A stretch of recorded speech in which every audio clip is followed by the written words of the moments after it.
Every father's greatest fear is losing a child, and unfortunately that becomes a reality for some.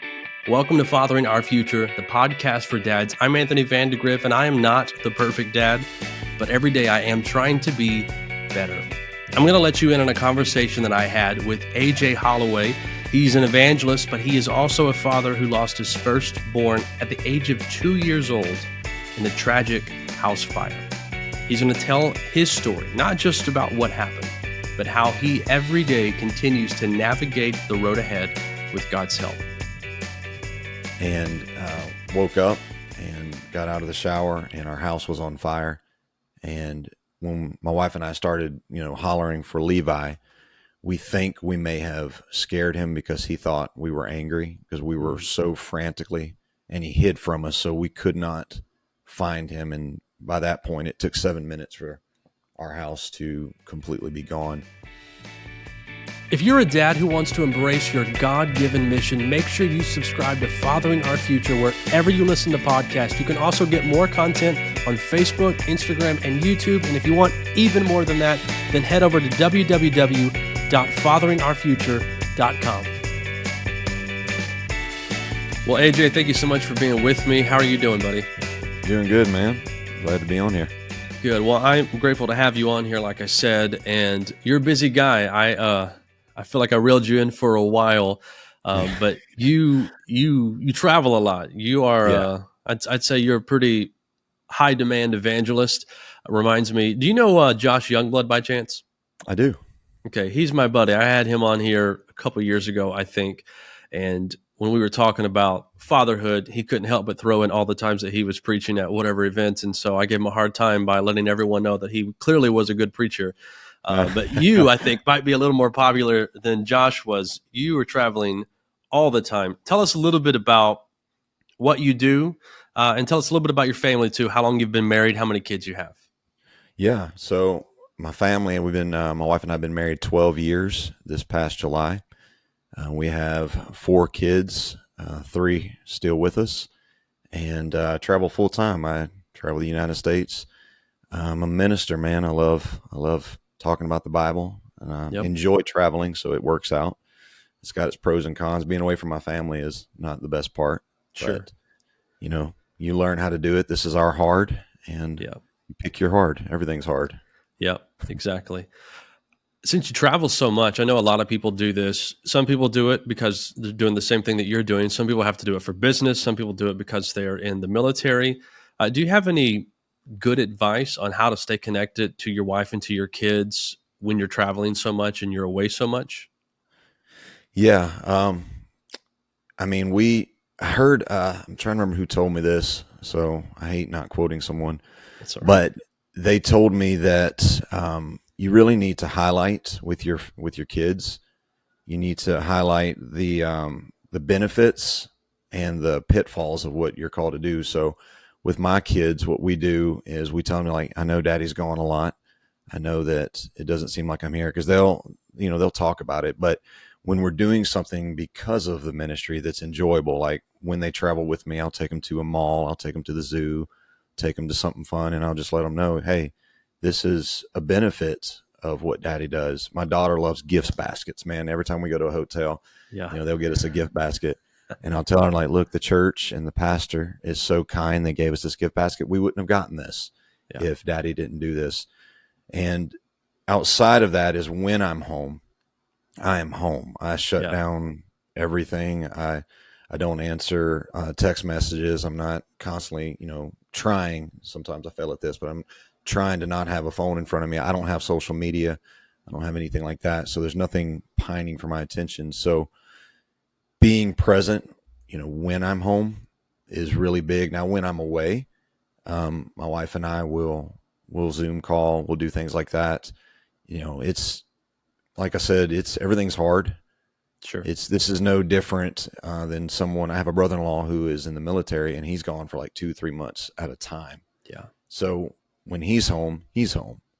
Yeah. So it's, if not, our kids will highlight how hard this is. And it's my job as a father and a leader to let them know, like, yeah, it's not fun that Dad's gone, but there's other families, and here's the benefits. Yeah.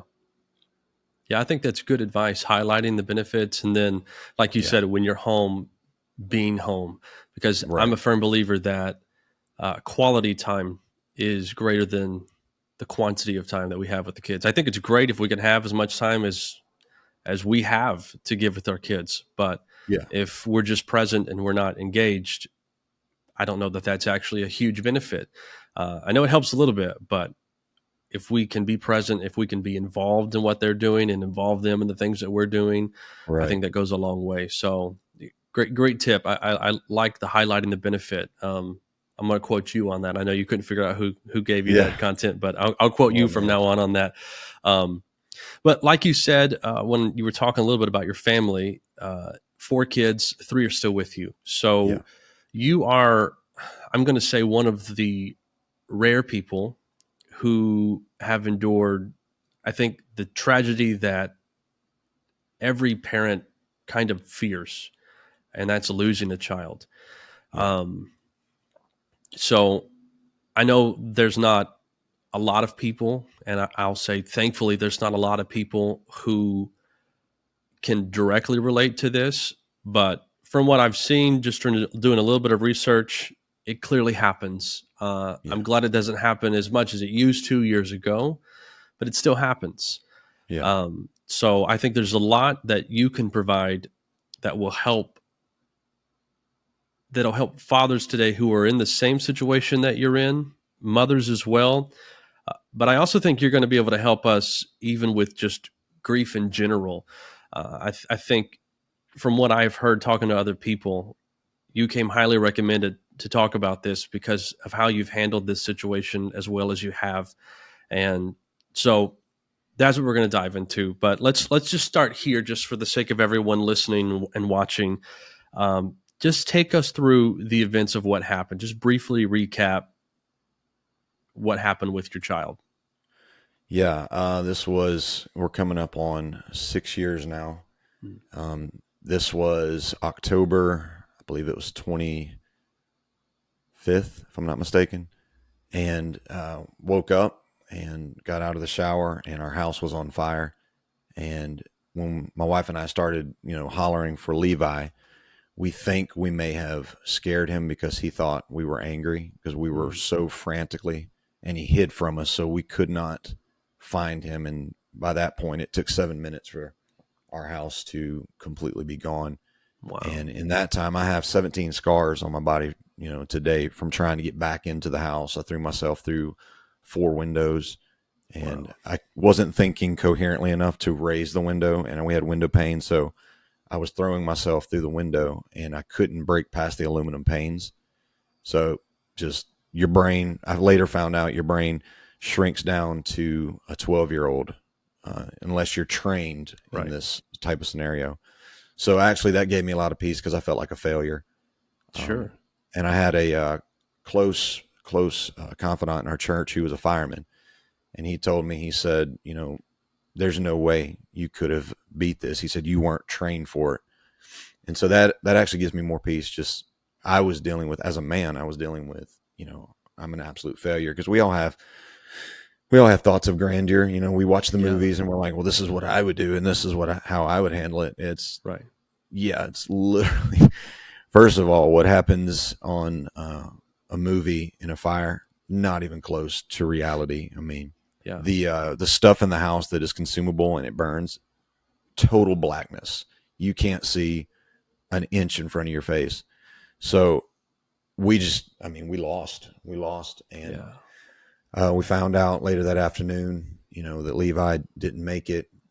Now we had 2 children at the time. We had my daughter.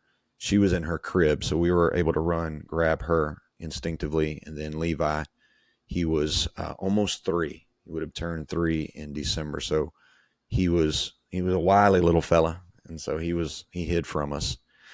So that's what happened, and that began the dark days for us. For quite a while. Yeah. Can I ask you, the 3 kids you still have, are they all girls? No. So we would have 3 boys and 1 girl. Okay. 3 boys So and 1 we've girl. had Okay. 2 boys since. Okay. We have Ezra and Gideon. Okay. Gideon is a wily fella too, man. We produce the wild boys. There you go. There you go. Yeah, I asked that because I know, I mean, I love all my kids immensely, but I know that fathers have this unique bond with their sons. Yeah, And so that's why I asked, but I'm glad that you still have the mixture of sons and daughters in your family. yeah. So I know you already kind of alluded to this, but how did you, how long did you struggle with the thoughts of, I could have done more, this was my fault? Because I know you said, maybe we scared Levi because of our tone. How long did you actually wrestle with that? Oh man, I guess I'll give you the process for me. I Sure. know anyone listening who has lost a child, their process is going to be very different. There's no two exactly the same. I would say grieving is like a fingerprint. Mm, Everyone's is unique. That's why I never say I know what you're going through, because I don't. Even though we have lost a child, it's never the same. So I'll preface that with I don't okay. know exactly what you're going through, because grieving is so unique to each individual. But I am a deeply spiritual individual, and before Levi passed, I had a dream, and in the dream, I had a very close friend of mine tell me. He said, "You're 3 men away from getting everything that you've asked God for." And it was from that moment in October. We was working at a church, and our pastor, Pastor Daryl Weber, gave us a reprieve. He told us, he's like, "Look, don't come back to work. We want you to just stay home with your family, go visit family." And that's what we did until January. So January rolled around. I was working back in the office, and that was a landmark moment for us, is going back to the normal when nothing was normal was very Yeah. hard. I remember sitting in the office the first day, and I was just like, what am I even doing? But that day I was driving home, and I just so happened to come across a stupid news article, because our story went pretty viral. We had fake Facebook pages being made trying to get, Wow. money, because our pastor's wife put together a GoFundMe. Okay. And I mean, we were very blessed through that, but people were making fake pages. So I went to a news article that was about us. I think it was on Fox at the time. And I went to the comment section, and I saw what people were saying about me as a father. I saw Mm, people saying, well, if I were there, I would have done this. I don't know what kind of dad would have allowed this to happen. If I were there, and if I had done this, and if this was me. And I'm reading this, and man, I hit rock bottom, because everything that I was thinking is now confirmed through people who didn't even know. yeah. So driving home that afternoon, I was devastated. I was halfway between the church and where we were staying at the time. It was about a 30-minute drive. And I remember pulling over, and I was sobbing, and I just said, "God, why didn't you kill me? Why didn't you let me die? If I would have died in the house, then I would have at least died a hero. Nobody would be saying these things, because they would know, hey, he gave his life trying to save his son," that whole thing. And God spoke to me, and he said, "I did kill you." And he asked me 3 questions. He said, "Do you care about preaching conferences?" And I said, "God, there's a good chance I'll never preach ever again, let alone conferences. Who cares? In the grand scheme of things, that's like nothing compared to the eternity now that we're staring in the face." Then he asked me, he said, "Do you care about Mustangs?" I used to build and race cars. And I said, "God," I said, "I lost my car in less than 7 minutes. What is stuff?" Yeah. And then he said, "Do you care about what people think of you?" And I said, "Well, God," I said, "I see what people think of me, and they don't even know the whole story." And I said, "Who cares? I mean, And he spoke to me. He said, "Well, these are the things that I want my ministry to die to." And he said, "And you no longer deal with them. You understand the eternal perspective of things." And I said, "God, did you take my son to teach me this lesson?" He said, "No." He said, "Sin is in the world, and sin has brought about death." He said, This is part of life. I didn't cause it, but I'm not going to waste it either." And so through that process, for me, it gave me purpose. that moment was very purpose filled. And I said, well, God, if you're not going to waste it, neither am I. I am not, it's bad enough to lose a child. It's even worse to waste the whole process. Mm. And so that gave me a little shot in the arm. But then it wasn't long after that, we had a family in California, Tom and Sarah Koppel. They were so profound. Our pastor reached out to them for us, and they called us, and come to find out they had lost a child in a swimming pool. Child fell into the swimming pool and drowned, around the same age as Levi. Wow. Well, Sister Koppel went into counseling, and so they began to counsel us. And he made a statement when he called me that I'll never forget. I don't know if he says this to everybody or if he just felt to say this to me, but it was what I needed to hear. And he got on the phone and he said, AJ, listen. He said, I believe it was 92% of families or marriages end in divorce at the loss of a child. He said, that's the church statistic. That's not the world statistic. He said, that's in the church. 92% of marriages end in divorce when they lose a child. And he just simply said, he said, what are you going to do? Mm. And I'll never forget, I'm a fighter by nature. I said, I have lost enough. I said, I'm not losing my family also. And he said, all right, then let's talk about what we're going to do next. And they started counseling us, week by week. They would call us and we would spend about 30 minutes on the phone talking with them. We went through counseling locally. Gil Larson, she actually teaches at the same school I teach at. She's teaching counseling. She lost her husband, and just the steps. So all of that being said, man, the purpose, God was just ordering our steps. He knew what we needed. The church rallied around us. I had purpose now. I'm like, okay, well, I can become better through this if I don't waste it. Then I'm not going to lose a marriage. It was the purpose that was set in front of me helped me endure. And looking back, reading scripture, Jesus was able to endure the cross for the joy that was set before him. He didn't want to go through that. He prayed if it be possible. But what was out in front of him is the reality of, if I do this, though, I can be in covenantal relationship with everybody who now takes up their cross and follows me. I was the joy set before him. So he is now the joy that is set before me. I can be better through all this. Now, on the other side is I can be depressed. I can have an addictive personality. If that's what I wanted, I could be in divorce. I could lose my family. I didn't want any of that. So I had to fight for something. And that didn't make it easy. But I at least had something out in front of me that said, I'm not going to lose it all. And I had purpose. Hope, man. Hope is the most powerful part of the gospel. And hope was put out in front of me. And that's what helped us. And then, we can talk more about the steps in the middle of all that, because it didn't take the pain away. Sure. It didn't bring Levi back. Right. But there was still something out in front of us. Yeah. I think it's remarkable that going through this, because, all I can do is imagine what it's like. And I almost feel like in some cases that's wrong for me to do. Because you even made the illustration earlier. It's like what you see in the movies and what they demonstrate with the house fire. It's nothing even close to the real thing unless you've experienced it. But I do find it interesting that your view on this, your perspective on this, you're not blaming God.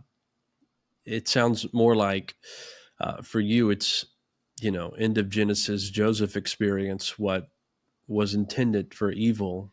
God took it and used it for good. And it sounds like that's more of where you have fallen in this, because again, just the thought of it is devastating. Hearing your story is devastating. But I think that is a powerful thing, that in the midst of all the pain, you extracted this purpose and this perspective.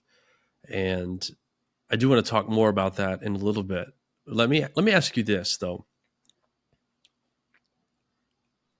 There's a lot of people, I'm sure, who came to you with sympathy and Yeah. empathy in some cases. Can you help, I'm going to say the majority of us who have not experienced this, who probably will never experience this, if we have someone close to us and they go through this experience of losing a child, how should we speak to them? Should we say anything at all? And if so, what should we say? If grieving is a fingerprint, like you say, and it's unique to everyone, I don't know that there's going to be a one size fits all answer. But from your experience, what was something that you were told or heard that you appreciated and that didn't, spite you or make you bitter? Yeah, let me give a setup to answer Okay. that question. I think that our North American view of time works against us in this particular instance. We view time very linear. We want to fix it now. Mm-hmm. We treat time like it's money. We say things like spending time, saving time. Time is money. Time is not money. There is no race. When you're around somebody, you don't have the limited moment. So I got to make the best of it now. So I got to say the right thing right now. Just get out of that and just prepare. I'm with you for the long haul. Stop thinking about time with the griever. And when you get outside of time, you don't feel pressure to say the right thing in this moment and to fix it immediately. You relieve yourself of that pressure. And what you do instead is you sit with them in silence, which is an ancient, when you study out the book of Job, the actual custom to sit with a mourner was you didn't speak until the mourner spoke. And you can see that Job's three friends sit with him in silence, and they were nailing it. Things didn't go wrong until they opened their mouths. Yeah, that's right. That's when things went horribly awry, and they're trying to figure out for Job why all this has happened to him. Right. So that's the thing, is there is no right thing to say. Okay. There just isn't. I'll never forget, I had on a practical side now, I had a friend come to my house, and I'll never forget, he understood, though his father passed away, him and his father were very close. You may know him, Paul Records. Okay. Paul Records is he started a church in San Marcos, Texas, and he was based out of Lafayette. He came, I'll never forget, he came and knocked on the door. He had a pizza in his hand. He walked in, he handed it to me, and he said, I have no words. I don't understand. He said, but I understand grieving. He said, so I'm just going to sit here. He's like, anything you want to talk about? If you want to talk about Levi, if you want to talk about the day, if you want to talk about nothing, if you want to talk about fishing, I'm just here. Yeah. And I'll never forget the impact that I felt. I was a little aggravated too, because I was feeling convicted. And I was like, I don't want to feel conviction right now, but that's my personality. Sure. Things convict me. But I remember I'm like, Paul, you're making me be the church that you're showing me someday. And I'll never forget, he just sat there because I knew he took a vacation day. Yeah. And in my opinion, wasted it on me. Because who takes a vacation day and comes and just sits with someone grieving? But I'll never forget that. It made such an impact on me. And I was like, you know what? Someday I'm going to do this, and I'm going to return this, what's being given to me, back to somebody. But I tell people, I'm like, there are no words. I don't understand what you're going through exactly. No one can. I understand the grief, but not your grief. And so whenever you're ready to talk, I'm ready to listen. And I let my ears say more than my mouth ever could, because sometimes your ears speak. And I think we forget that because we're so bottled up with time. We're so fast paced and hustling that when we're around the griever, we got to make the most of it right now. No, it's if we really believe in the community as the church, and this is assuming you're in a church context. If you're not in a church context and you're just around somebody who is grieving, relieve yourself of the pressure of, I've got to fix this. You can't fix this. There's only one thing that can, and you can't. Yeah. You can be there with the mourner, and you can just sit in silence until they're ready to talk. And when they're ready to talk, here's the next phase. You don't have the answer. Right. Right. One of my favorite things And I am a Bible fanatic. I'm a Bible student. It's my life. I eat, sleep, and breathe biblical studies. And I had a pretty firm foundation scripturally. And what I think irked me more, because I'm thinking on biblical scholarship, is when people would see our two boys later and they're like, "Oh man, you lost your son and God gave you two more back." That would irk me so bad. Yeah. And I'm the type of person, as I'll say it, I'm like, here's a teaching moment. So I would tell people, I would say, they're not Levi. Right. They're not replacements for Levi. I didn't lose a fishing rod and go bought two more. We're dealing with humans. And so they always quote to me Job, like Job lost his children and God gave him double back. They always quote to me Job. So I start at that moment, I would stop people and I would say, did Job do anything to deserve the loss? And they're like, well, no, he didn't do anything to deserve it. I said, then what makes you think he deserved the gain? He did anything to earn the double back. I said, God is God. The Lord giveth, the Lord taketh away. Blessed be the name of the Lord. I'm like, I didn't earn more sons through grieving. It's not my stripes on my sleeve now. Right. So I would say to someone, don't assume that you know the story of Job. Don't look at people and think it's going to encourage them, because like, you're going to get double back for what you lost. I mean, there's no incentive. Right. What Job got was he understood the glory of God better. Right. And that's what me and my wife got. Now, I do want to kind of dovetail off of that. You said something. I was not mad at God, and I want to be wholly balanced, because someone listening to this might be mad at God. Sure. And it's also not a race. I got that revelation in January, but working through that revelation and actually living the revelation took much longer. My wife was mad at God. I was annoyed with people. People got on my last nerve during that season of time. Going to church was a great strain on me, because it was inevitable somebody was going to say something ridiculous, and your mind is so broken.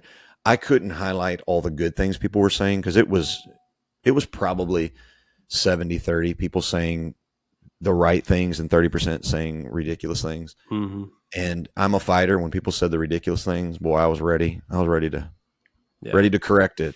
And I'm not saying I was right in that at all. That's very arrogant of me. But my wife and I went two different ways around, I would say, day 20, if I remember correctly. In the initial stages, we're both in shock, and we were both in shock together.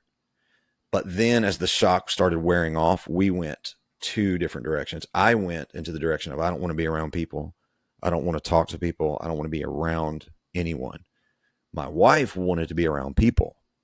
She wanted to constantly surround herself with her close family and friends. I wanted to be alone with God. She was mad at God. And so there was some friction there, because what she needed, I didn't want, and what I needed, she didn't want. And again, we had wise counsel. They told us, they said, give each other allowance to grieve the way they need to grieve. Yeah. And so we learned that there is no cookie cut pattern for grief. Who's to say mine is more spiritual than hers because I wanted God and she didn't? Well, community is biblical. So who is being more biblical here? Right. We became one flesh, and we were learning from each other.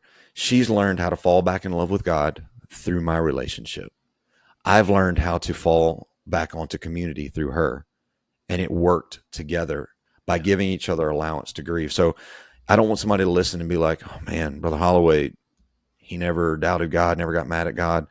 If you are, it's because you're different than me, and you can end up in the same place my wife and I did through the Word of God kept us. I will say that. Sure. And the people of God, we were surrounded by a great community. And I understand that that may not be the case for everybody. And I hate that for you, but hopefully you can draw strength from this community of two people on a podcast right now, and just know that there are people that are rooting for you. Yeah. Yeah, absolutely. I think that's remarkable what you shared about you and your wife kind of being the counterparts to each other, the balancing that each of you needed. I think that's remarkable. But I know you mentioned early on that you were doing counseling locally. You were doing counseling with another couple via phone and Zoom. Um, how long did that take, though? How long did it take for you and your wife to see that and to work through it? I'm sure where you're at now, almost 6 years removed from the event, you're probably in a much stronger place.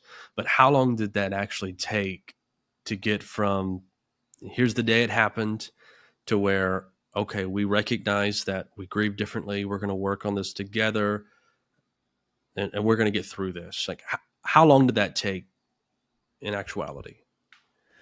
Once we found out about it, that we are grieving in two different ways and it's okay from our counselor, they became our eyes for us. And I would say that was probably third counseling session because we brought it up to her. And so about 4 weeks after we recognized it in this counseling, once we knew that, man, this is normal, this is okay, we were relieved. So it was, the time frame was purely based upon the revelation of it. And then once it was revealed to us that we're grieving in two different ways and that's okay, we just took ownership of that and said, well, okay, there's nothing wrong with us then. There's nothing wrong with my wife. My wife's not going to. I remember my wife, though, I'll never forget what our counselor said. Sister Larson told us, she said, the thing is you're going to grieve differently, and it's perfectly fine, but it's not going to destroy you. You know, you and your wife are going to grieve differently, but you need to talk it out. And this is what she said that I'll never forget. She said, grief is like a poison inside of your body, and the only way to get the poison out is through your mouth. And she said, so you and your wife need to communicate. And so my wife would say, babe, look, I'm grieving. I'm mad. I don't understand. She's like, it's not like we were living in sin. You know, I was on day 3 of a 3-day fast the morning it happened. We were preparing for a big youth event that we host every year. And it wasn't like she was mostly angry that she's like, I know stories of people that get completely out of their mind on drugs, and they're out of their mind for 12 hours and their 2-year-old's just wandering around the house by themselves and nothing ever happens to that child. Yeah. Why is it that us, who were good parents, we were godly, why would this happen? And that was really the foundational level of her anger. But she communicated to me. She said, babe, I'm not walking away from this. She said, I'm an angry bride, and I feel like I'm throwing dishes at the groom right now, which the groom would be Christ. But what helped me from a biblical scholarship perspective is I was reading Job, and she communicating that to me, like, scared me at first. Sure. But then I went and studied my Bible, and I saw that Job was an angry bride. I know we always quote the first part of Job, and we stop at Job chapter 3. We're like, though he slay me. And we stop there and we quote that to the grievers. Read the rest of that book. Yeah. Job brings God to court is the context. Mm-hmm. And he's sitting as the accuser, and he's accusing God. He's like, I was righteous. I did this. I took care of widows, orphans, and poor. I gave. I was in the marketplace, and I was always benevolent. And why would you let this happen to me? He was an angry bride throwing dishes at the groom. And this is what I found, though, that Job, as an angry bride throwing dishes at the groom, was in better relationship than his 3 friends who just had theology. Sure. A man who is in covenantal relationship, like, I'm not going anywhere, but I'm mad right now, was still in better relationship than 3 men who had an idea of God theologically, but no relationship with him. At the end of it, Job had theology and relationship, which is a powerful combo. Yeah. And so I saw, again, the hope set before me is like, my wife is going to be rock solid through all of this. And the truth is, I lost it recently for Father's Day. She told me, she said, you were my anchor because you never let go of Scripture. You were grounding us. And she said, through your study of Scripture, I caught the residuals of it. And my wife is rock solid. Yeah. But that communication she gave me, she said, babe, I'm not going anywhere. She said, the last thing I'm going to do is miss the rapture and miss seeing Levi twice. But I'm angry right now. And I had to just, instead of being a man and trying to fix it immediately, I had to stop time and just be like, we're married forever. We don't have to fix this today. And so I had to just say, okay. Yeah. And likewise, because I switched on a dime. I was, life of the party, love being around people. And like that, I was like, I don't want to be near her soul. Sure. And that was very burdensome for my wife. But she gave me room to grieve. I gave her room to grieve. And today, man, here we are. Now, time, you mentioned time, and this came to my mind. Our counselor also told us, she brought a ball of yarn in one counseling session, and she said, here's your emotions. She said, you're going to feel every emotion all at one time: anger, depression, bitterness, frustration. You're going to have glimpses of joy. And she said, usually a man's going to feel one of those like one time a week.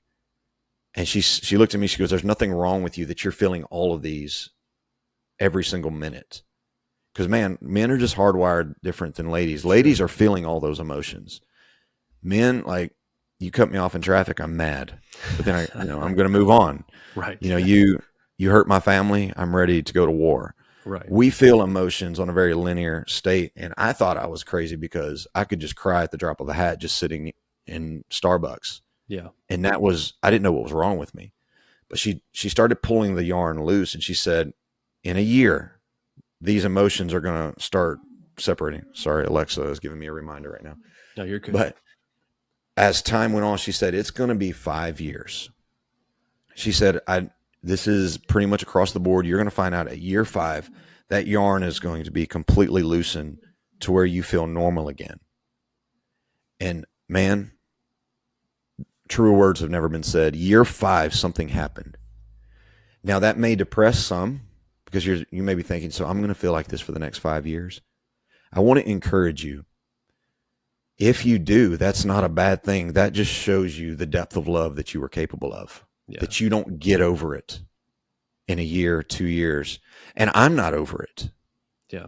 I'm not over it. 5 years later, you don't just reset your brain. You're like, okay, well, that's it. We lost a child. Yeah. No, year 5, my mind is set on heaven more than it's ever been. And I can truly, truly say that. Yeah.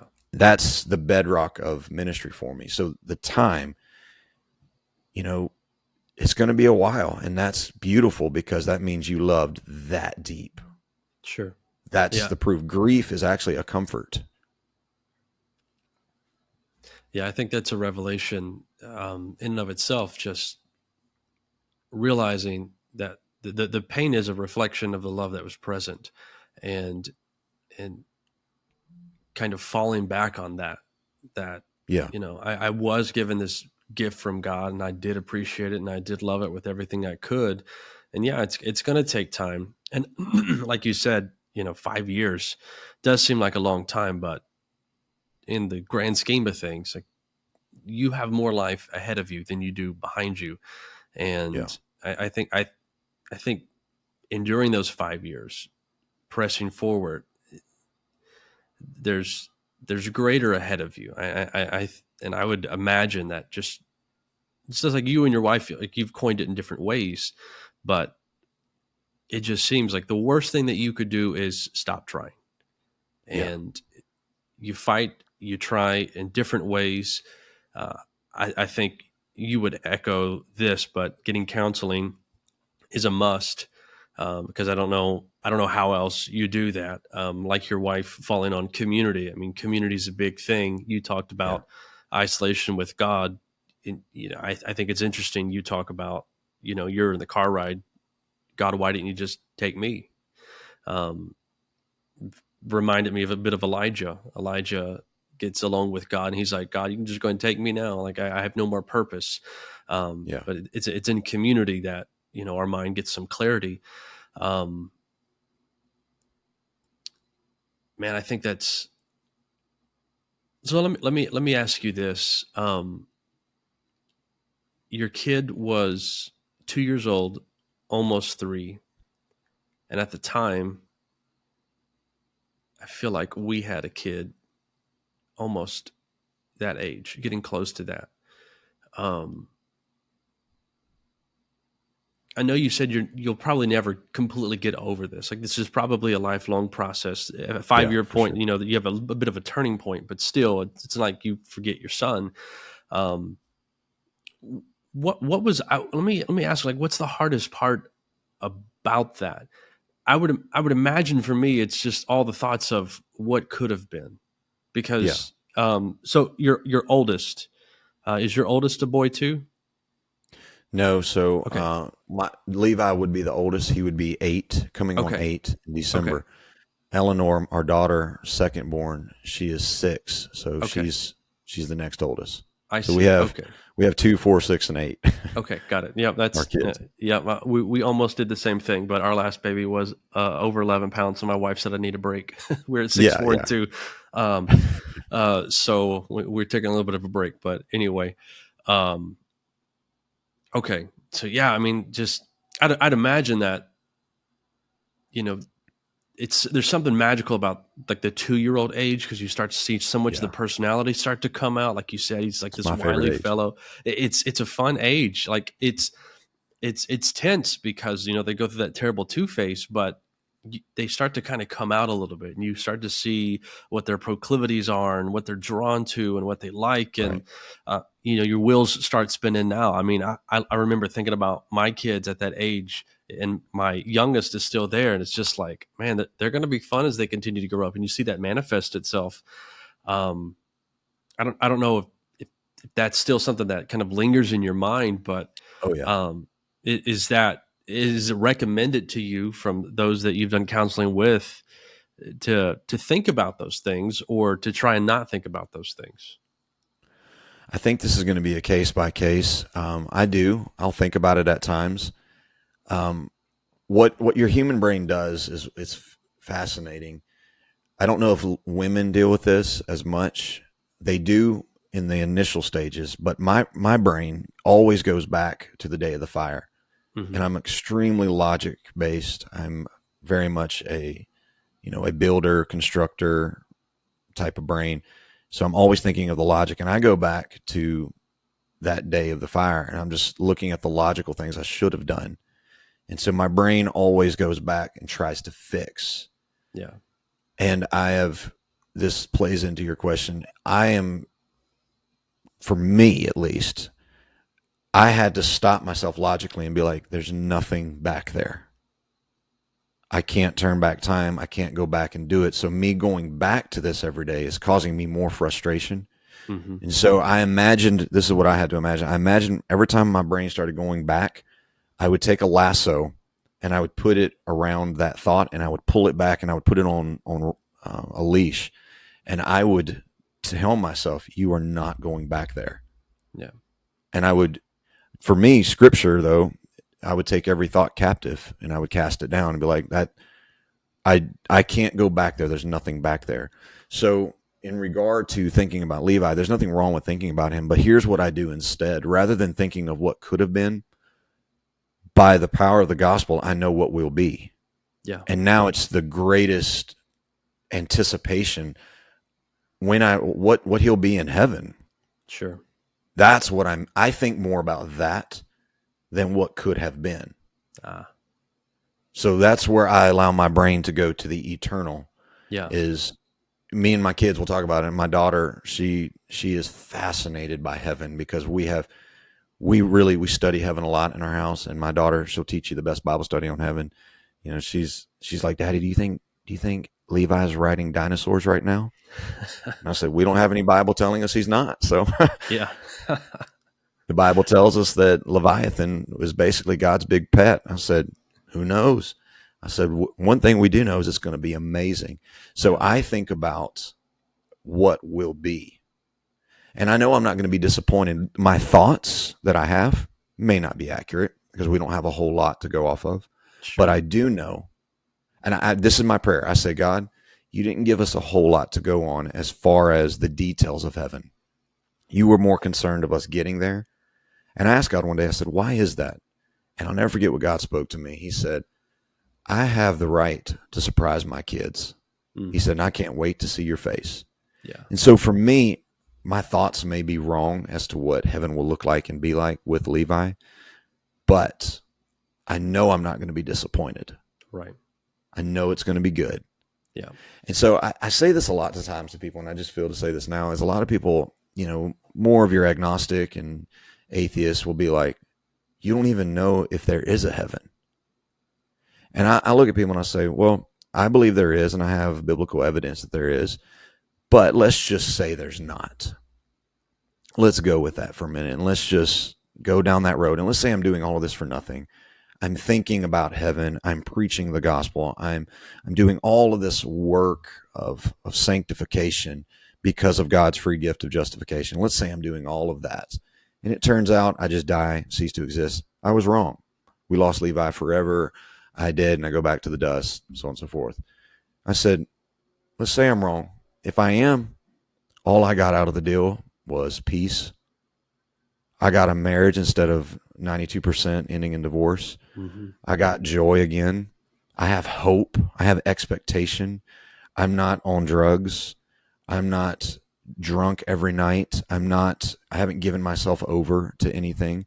My wife and I don't fight every day. We have a very full life filled with love and laughter.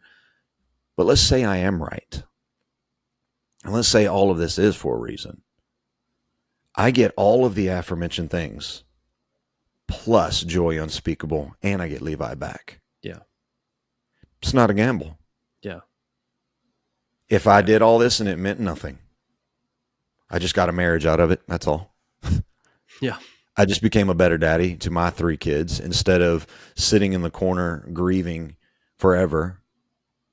Instead of giving myself over. And I talk a lot of, I've counseled a lot of people that are addicted to drugs, and we always find what is the root cause of you going to drugs. And it's always some calamity, almost always some calamity in their life. That's not the reality for my wife and I.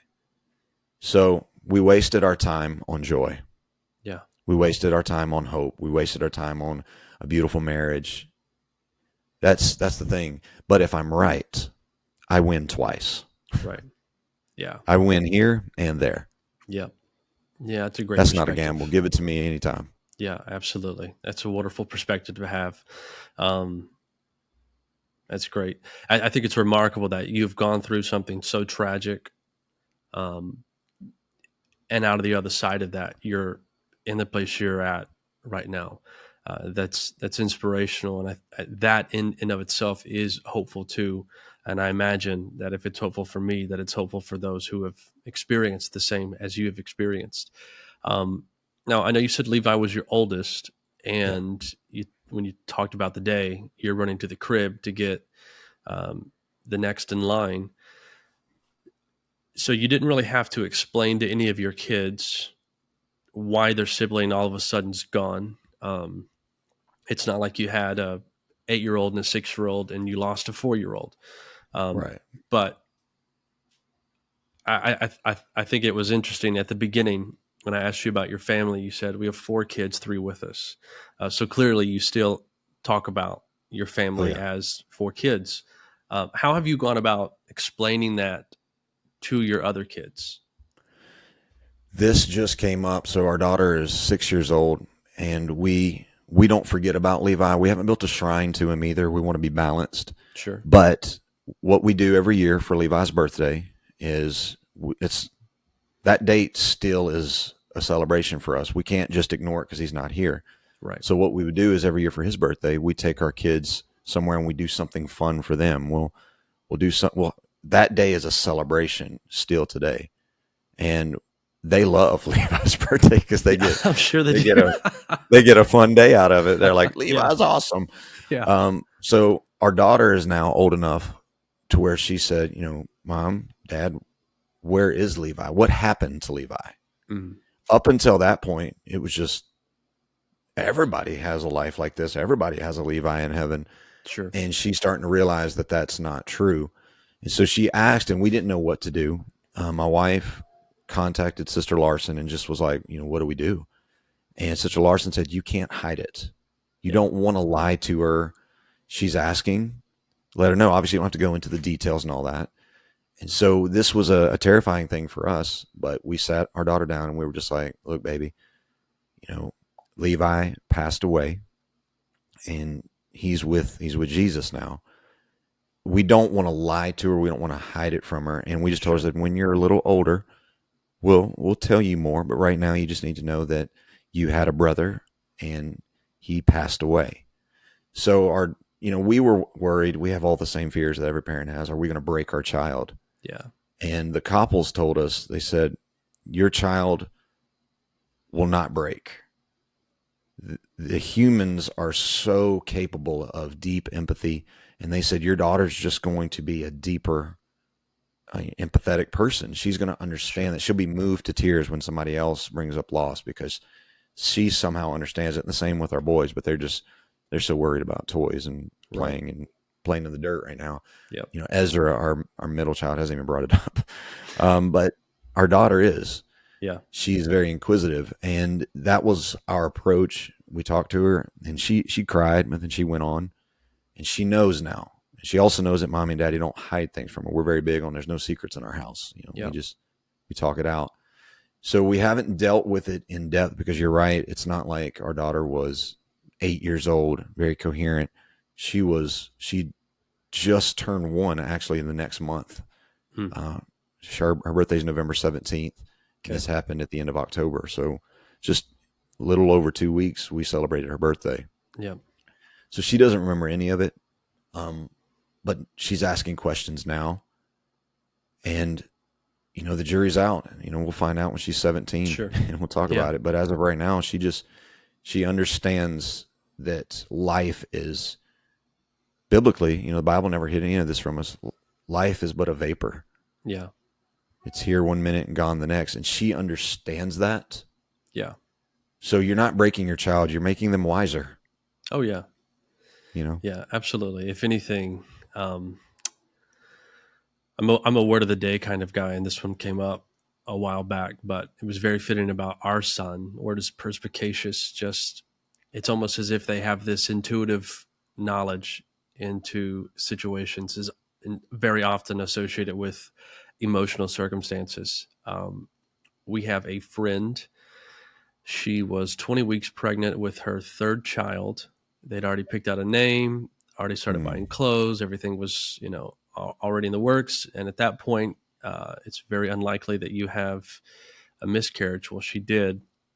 And I remember we drove over there to drop some food off for them. And my son wanted to get out and he's like, I want to go talk to her. I was like, buddy, this is not the time. Like, no, I was like, I'll explain more to you later, but not right now. So I fought him on it. And a few weeks later, she came over to our house to sit with my wife because she had just had a foot surgery. So she was kind of coming back to return the favor. And we just got back to the house before she was getting ready to leave. And he walked up to her and he said, there's something that I would really like to tell you. And she's like, okay, what is it? And he said, I know you had a baby in your tummy and I know you don't anymore. And I know that makes you really sad. I just want you to know that I'm sorry that happened to you. And, you know, she's busting out into tears and she was like, why can't adults just say something like that? Like that's just all I needed. But I don't even know that I can take credit for that. It's just something about him. That's the way that he is. And I imagine even to a greater degree, your daughter will be that way. Just have the exposure and the understanding of what happened to her older brother. So yeah, I don't think it's going to break. I think all it will do is benefit. Let me ask you this. You've shared so much good about your journey, grieving, what others can do, so many wise steps that you took, not turning your back on God, being open to what God had to say to you, getting counseling. For someone who goes through this same experience, if you can summarize, what's the initial advice that you would provide to another dad who loses a child? I would tell you that God has big shoulders. He can take your questions. Grieving is not a sin. Grieving is just a room inside of our temple, and you're allowed to go visit that room. You're just not allowed to live in it. Go visit the room every time you need to, but then come back out of that room. And what my wife and I did, and this was, I think it came to me because of something she said. I never forget, she looked at me and she said, you know, I still have a child. I have to take care of her. She's still breastfeeding. I've got to put diapers on this baby. And it hit me. We have to live for what's left. Yeah. And that was for someone who is grieving, going through it as a dad. Here's what I will say to you. 'Cause some of the most hurtful things that were said to me as a man was, I know you're grieving, but you got to be strong for your wife. Your wife is grieving on a whole other level because she carried the baby. You just don't understand that. And I was very ticked off by those statements because I'm like, you're telling me that that's my seed, though. I didn't carry him, but I provided him. Right. So what you're going through is no less than what your wife is going through. It's different. And I know that you're grieving in a way, and you don't have to be strong. That's God's job. Yeah. We are children, and we love to accept you become like children until we have to go crawl up in the lap of the Father. For some reason, we graduate, even though it's clearly right there in the Gospels, except you become like little children. We'll take all of that. Take all of that comes with it and go crawl up in the lap of the Father. Yeah. And that's what I did. So here's my process. And again, I don't ever want to be arrogant and assume that what we did is the absolute right way. I will say, here we are 6 years later by the leading of the Spirit. But what I did was I was attracted to the book of Psalms. And Psalms used to get on my nerves until I went through all of this. And something hit me like a revelation one day. I was reading book of Samuel, and I'm looking at David, and I'm like, man, this dude is rock solid, man. He's got spears being thrown at him. He is entitled to the throne, and it's not being given to him, and yet he's rock solid. And he could kill Saul in a moment, and David doesn't. Like, this dude is a beast. Mm-hmm. This is a man. And then I go read Psalms, and I'm like, is this the same David? Yeah. This dude is a crybaby. Yep. And it hit me like a ton of bricks that Psalms is the prayer meeting of David. Yeah. But when he left the prayer room, he washed his face, and we get the Samuel version of David. And it's not fake. You're going to feel like I'm not being true to myself. I'm coming out of the prayer room. I went into the prayer room and I fell apart. I have books of Psalms now. There is in heaven a whole category, or whole library rather, of AJ Holloway Psalms. My God, my bones rack me in the night. My God, why have you forsaken me? These prayers. But then when I came out, I said, all right, I've given it to God. I've got to come out here. And it was good for my wife to see me cry as well. Sure. I wasn't like failing as a father and a husband because I was grieving. So this whole perspective we have of men, there's a whole war against men right now that I despise. It's like the whole toxic masculinity movement, all that stuff deeply grates me. Men and women are amazing in their own separate ways. Being a man, there's nothing wrong with a man crying. If you're a minister and you preach about hell and you don't cry, I have deep concerns for you. If you're not shouting when you're preaching about heaven, I'm wondering if you've read the Bible and you really understand what you're preaching about. Allow those emotions as a man to come out. There's something powerful about that man who knows these things and is in tune with all of that, but is still a man and says, okay, I've taken it to God, the one who's stronger. I've crawled up in the lap of the Father, and I have fallen apart and wept. But now I'm going to come out. I'm going to let my wife know that I have, but I still have to defend this house. There's something powerful about that man. I've got to get my family to heaven.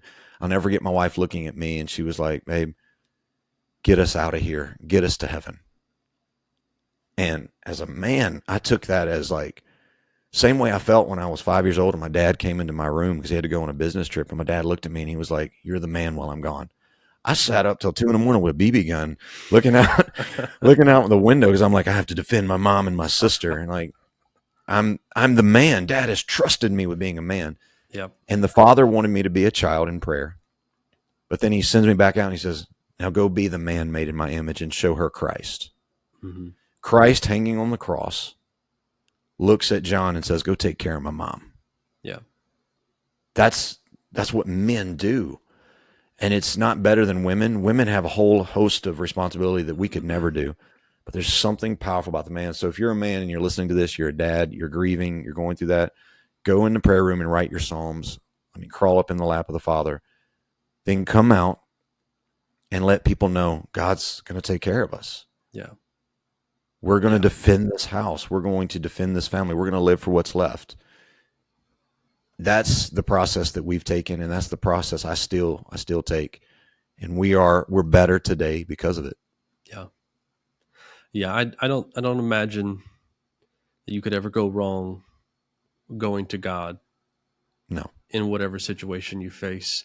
And I'm glad you brought up the Psalms. I talk about it periodically. It's on my list to talk about again. Way back when I started this, I did an episode on how to pray, teaching your kids to pray. And if you're going to do that, you need to model it for them. You need to pray with them. They need to see you pray. They need to hear you pray, and you need to listen to them when they pray. But at some point in that episode, I explained to people, prayer is not one of those things where you have to be in the right place, where you have to be happy all the time when you pray, and you don't have to say the right words. Because like you mentioned, you can go through and you can read the book of Psalms and you can see that David and the other psalmists, they weren't always too happy with God in their current circumstances, and they let God know that. And those griping sessions, those grieving sessions, those complaints, God welcomes those. That's still categorized as prayer because that is conversation with God. And I'm glad you shared that. Jesus quotes 2 Psalms on the cross. Right, exactly. One of them being, my God, why have you forsaken me? Yep, exactly. I think that's a good thing for us to get through our head. So often we view God as this big tyrant who has all power and who will strike us down if we in any way conflict him or come against him or accuse him. And that's not what God is. There's a reason God's identified as Father, because that's how he views us. He views us as children, and he wants the best for us. You can read through Luke 11 and you can see leading up to verse 13 that everyone likes to quote, if you being evil know how to give good gifts to your kids, how much more? But leading up to that, Jesus is saying, if your son asks you for a fish, are you going to give him a scorpion? And that's the thing God does with us. God hears us and God listens, and God is working to figure out, how do I give my child what they need, what they want? Yeah. How do I serve them? Because that's what dads do, and that's what God does for us in an incredible way. AJ, you've shared some incredible points, things that I feel like even I could take away, and I haven't gone through what you've gone through. I think everyone listening to this is going to be richly blessed by your story, by what you've shared, how you're navigating this journey, because you're not done. You're still on the path. But where you started and where you're at now, I think that's something that we can celebrate and that we can rejoice in. But let me ask you this, because I like to ask everybody this. Outside of our topic of discussion today, you still have 3 kids with you, and you've got sons, you've got a daughter, you've got the whole dynamic there. What is, just in general, the best piece of advice that you would give to dads today? I just heard this. I was talking with Pastor Shine Dowdy in Mattoon, Illinois, and he told me, he said, one of the things that we do is we kind of we lock into a pattern, even though times and seasons change, and we're still trying to live a former pattern, even though we're in a different season. He said, you need to, rather than the pattern becoming your theme for life, you need to discern seasons and know how to change the pattern based on the season. And that was very relevant to us because our week looks different every week. Sure. So the greatest advice I would tell someone is, I'm obviously not talking about consistent prayer, Bible time, praying with your kids. I'm not talking about that, but I'm discern where your family is, discern what your family needs, and be the priest of your house and be like, look, this is what I feel we need to do. We need to go to Target today. Look at your wife who's wore out. We need to go to Target. I know we need to go paint the shutters. Yep. But we're going to go to Target today, and we're going to go get our kids a cake pop from Starbucks. And me and you are just going to walk around Target, and we're going to drink lattes, and we're going to buy our kids a Paw Patrol toy. Yep. And we're going to come home, and we're going to pop some popcorn, and we're going to play board games. Yep. I'm making a call today, even though all this needs to get done. Be okay with calling the audible. Yeah. Because you're discerning what your family, your wife, and your kids need. And I'm saying that because that's sometimes what I need. My wife would be like, babe, I just want to stay home. Let's not go to Target at all. Yeah. And I'm like, that's what I need. Yeah. But, like right now, the reason why I say that, you ask this question, it's very relevant for me right now, is I know we opened up with how busy I am, but let's not forget that Samuel was a powerful prophet. He was very busy, but his sons turned out no better than Eli's. Mm-hmm. And that's been shaking me to my core. And I am in the process now of slowing down my schedule. Yeah. Because I'm watching and I'm listening, I'm paying attention, and I'm like, this worked for past. I've been traveling. February will be 6 years. I've been traveling full time, but I haven't always had a child this age. Yeah. My son recently, I walked out to go get the mail, and he melted down at the door because he thought I was leaving for another trip. Yeah. My kids have crawled in my suitcase and tried to zip themselves into the suitcase because they want to go with me. I can't be like, well, it's been working for this long. Well, your kids forgot within 10 minutes of you getting on that plane because all they were thinking about was going to the park with their mom. They're getting older. So I have to start praying and seeking God, like, okay, God, are you changing us? Not my will, but thy will be done. I know I love traveling. I know that this feels successful, being an evangelist that's being used all over, but what is success? Mm-hmm. And I need to be, so if I had to summarize this really quickly, you need to get a biblical definition of success, not a world definition of it. Mm-hmm. Because the world will tell you, going to the cross isn't successful, Jesus.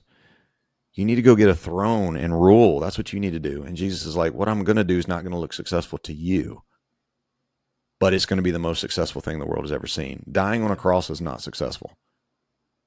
So getting the eternal perspective of what is successful, I want to be like Samuel, but I also want to be like Christ. Yeah. He had 12 kids. And even one of them who walked away, he washed his feet before he did. And Jesus never had a child, but he had 12 disciples that he called children. He nailed it because they were all minus one living for God and preaching this gospel after he was gone. And that was after only 3 years. Mm-hmm. What on earth am I capable of? If greater works shall you do than these? Like, let's step past miracles for a minute. If greater works shall I do than these? I look at that and I say, Jesus, you raised 11 out of 12 successful children who lived for you. If you did that in 3 years and you're giving me the next 15, 20 with my kids before they become adults and move out, then, man, I can have something greater than John. Sure. Because you've given me more time. So my eternal perspective is shifting. And we're in the process of working all those things out right now of how daddy can be home more, because what is successful is what's always on my mind. And preaching, camps, and conferences, it's a good opportunity, but is that success? Yeah. We have to constantly be weighing the seasons out. Where are we at right now? Reevaluate. I'll give a good practical. I know we're taking a lot of time on this, and I apologize. Good. You're good. One thing my wife and I started doing this year, major companies that are successful, they have retreats every year where they sit down and they evaluate the year prior, and they look at what was good, what needs working, and then they look forward and vision cast for the year coming and employ the things that could be better from the year prior into the new year. And my wife and I are like, well, if businesses do that, why don't marriages? So we went on a retreat this year. She and I, we went on a 4-day trip together, and we had fun. We went out, had dinner, all those things. But we also sat down and we talked about, like, what do we need to work on? What's working right now and what's not? And we treated it like a business would treat, success. Mm-hmm. And one thing we looked at was, like, we're very spiritual in our own little categories, but we haven't included our children into that spirituality. And so we wrote up a theme for the Holloway home. We are spiritual people. We are obsessed with heaven, and we are given access to it through the gospel. And we quote that to our kids. Every night we come in the living room and we pray together as a family. That all is something from this retreat. We have to put that vision out in front of our kids. We are loving people. We are passionate about the fruit of his spirit. We want to be like Christ. Daddy's job is showing mommy Christ and showing you the Father. That's my job. Mommy's job is showing you the church, Mm-hmm. how the church gives of herself, how she serves you, how she corrects when needed. That's we're setting that up, and we're keeping that vision out in front of her. But I would say to anyone, define what is biblically successful and do that in spite of the external pressure. And then treat your marriage like a successful, thriving entity. And go, maybe you don't have the finances to go out on a retreat. Go to Target, sit in Starbucks, Yep. drink a latte with your wife. Yep. And then buy her something from the Chip and Joanna Gaines aisle, afterwards.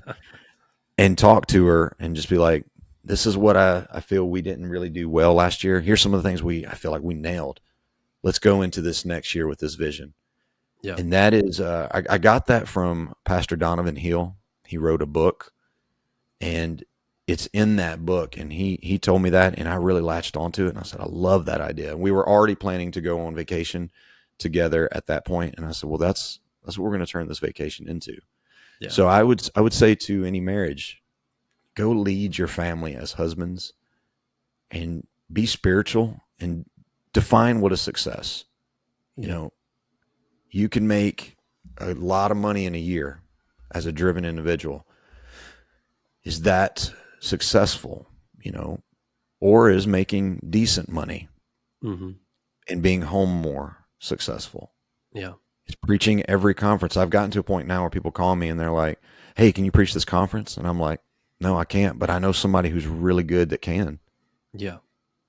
And I've had people tell me, like, bro, are you insane? I'm like, I have a different definition of success. Yeah.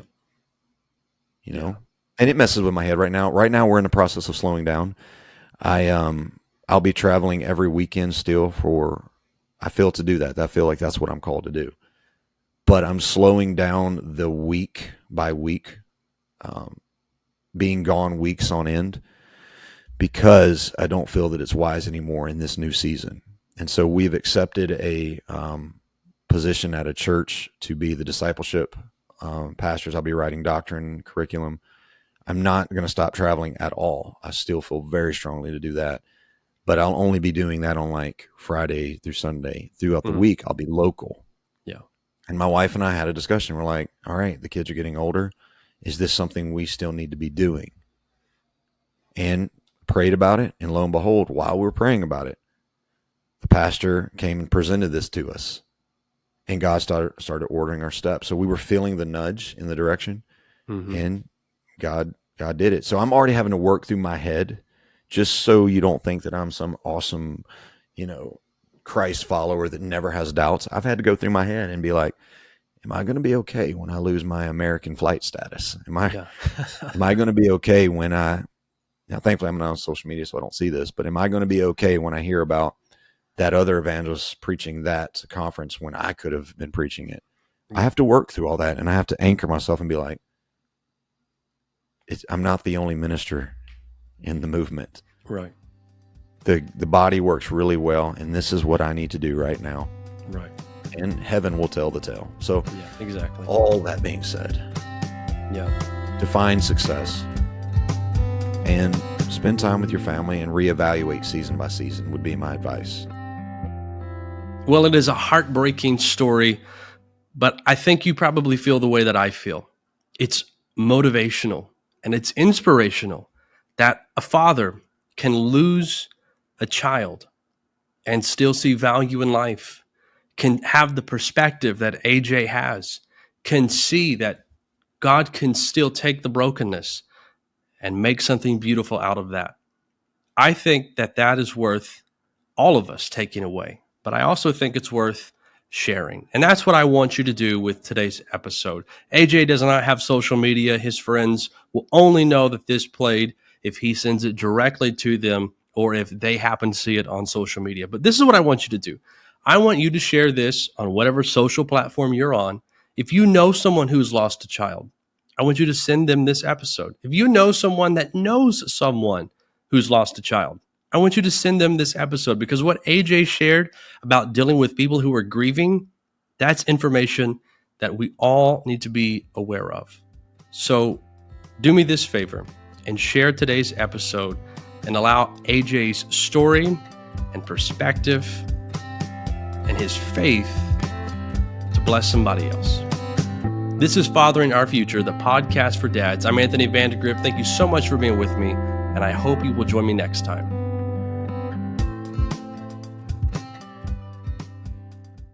Thank you again for listening to Fathering Our Future. If this episode has served you or you believe it will serve another dad in the future, make sure that you leave a like, a comment, a review, or share this so that it can reach another dad. And so that you don't miss out on another episode, make sure you subscribe to Fathering Our Future wherever you listen to podcasts. And again, for more great content, head over to www.fatheringourfuture.com.